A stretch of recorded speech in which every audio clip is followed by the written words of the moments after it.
Good afternoon. I thought that I would read a short story from my book, Journey to Zelkon, The Boy That Nobody Wanted, which is on my website. If you want to read it, it's there. This is the earliest recollection I have of some experiences that are circa 1950, something like that. It's a short story, but I thought it would be interesting for you to hear and might give you a better understanding of where I come from and how I got where I got. So here goes. It was late at night. I was tired. My mother had put me to bed after an exhausting day. I had a peculiar feeling. I was frightened of the night. It was the covering for the dark ones, as I had named them. In the night they sought me out, their red eyes coming at me from shadows, drawing nearer before swallowing me up in a vivid crimson haze.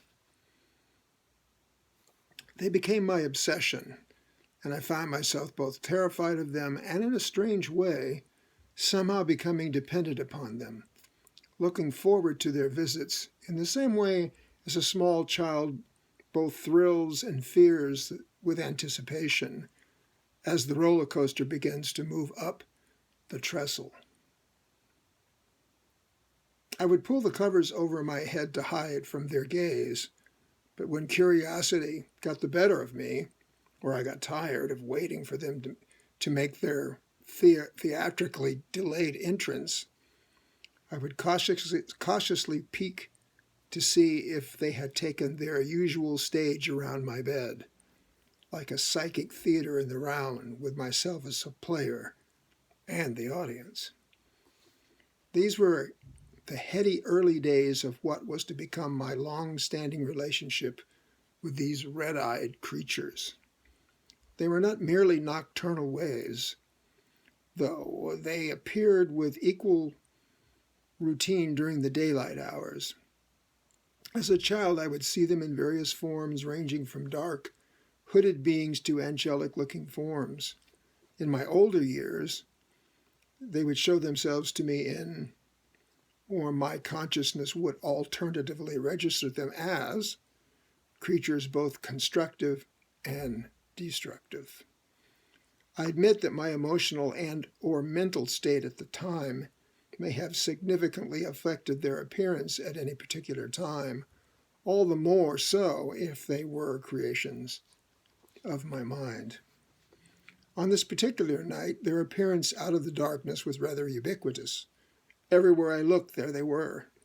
The room filled with them as the old-time seance rooms filled with spirits, physical objects, and ectoplasm. I noticed one of them approaching the bottom of my bed and reaching out towards the blanket. I was surprised and pleased at the gentleness of its touch and the aura of respect that seemed to emanate from him to me. Certainly not something I had been used to dealing with my short life at the time. Then I heard a soft voice inquire as to how I felt and asked if I needed anything. All this temporarily curbed the edge of my fear. Although I did not verbally reply, there must have existed a telepathic rapport between us because he already seemed to know the answer to the questions. The ache in my head and the muscles remained from the seizures the day before. That's how I was feeling. His companions were also seemingly in the know as they surrounded me and gently laid their hands upon me, healing hands, from which came forth a soft glow that spread a wonderful warmth all over me. This warmth seeped into my very soul, bringing healing to every level of my being, and sent me into a deep sleep. The next thing I knew, the morning sun was intruding into my dreams and dragging me sleepily into the new day. Instantly remembering the events of the night before, I was keenly aware of the fact that the healing session had not been a hallucination, as I was still pain-free, with all limbs functioning correctly and responding well. Later that morning, while I was happily at play, I noticed I was having trouble seeing my teddy bear, a solid brown fellow with soft fur and green plastic eyes. I shook my head to clear my vision, but it remained cloudy. As I reached for my stuffed animal toy, I fell over and felt the side of my head hitting the side of the bed. My bedroom melted away, and I was replaced by a scene of beautiful clouds, angelic beings, seemingly compromised and comprised of light. I would later give these surroundings the appellation of my high place, but for the moment I was too enraptured with the gentle strains of music wafting over me as breeze whose source lay somewhere in the indefiable distance. My inner world friends were coming towards me, appearing through the clouds, which also seemed to serve as their vehicles. They wore robes that were spun from light itself, hence the brilliant effluence that overwhelmed me and made me cover my eyes. "Be at peace," one of them spoke to me assuringly. I tried to respond by standing and greeting them. As I did, the one who had spoken reached out and embraced me. Once more I found myself within the delicious field of healing warmth, which surrounded and penetrated me down to the very spiritual vitals, healing me through and through. I felt my hand being placed in his as we made our way towards the others. They greeted me with joyful sounds, and I was bathed in a torrent of unconditional love and acceptance. Their joy intensified. As it did, I noticed that the otherworldly music became louder. The two were linked in some way, two different but intertwined manifestations of a vibratory current of their healing love.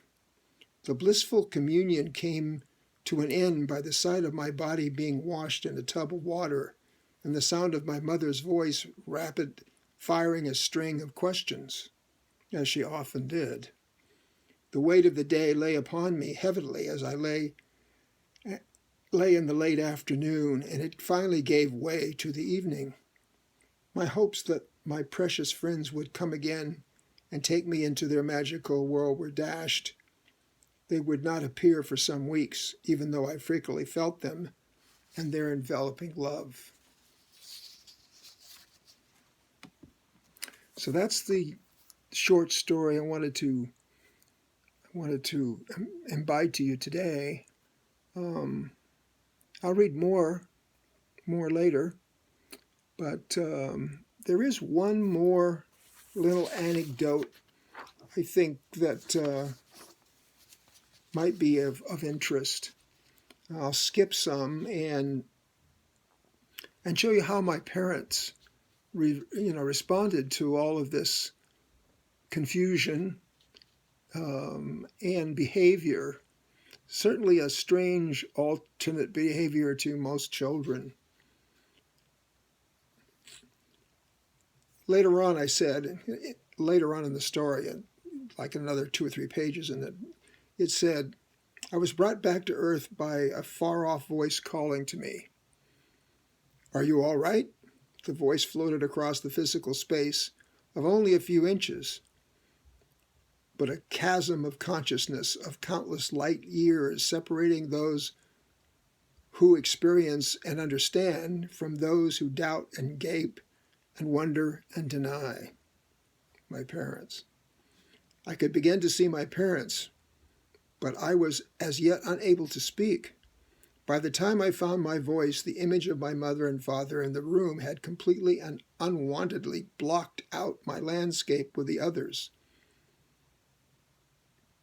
The look of love on my friends' faces was infinitely preferable to that of the concern displayed by my parents and their inquiry as to how I was feeling And they couldn't match the love and the genuine concern of those of the other world, or better world, however you want to look at it. What was I to say to them? All I could think was, where are my friends? I don't know how many times that I have said, where are my friends, to my parents when I had come out of a strange experience like the one I just related to you. That's about all I could ever say. Where are my friends? So that's all for the moment. I will get back to you with another story, another anecdote about my early life. And I hope that this helps you understand where and how I have gotten to where I am. It's just a beginning, a genesis of something that I hope will help you, especially if you have epilepsy like I do. So, good afternoon, and see you soon.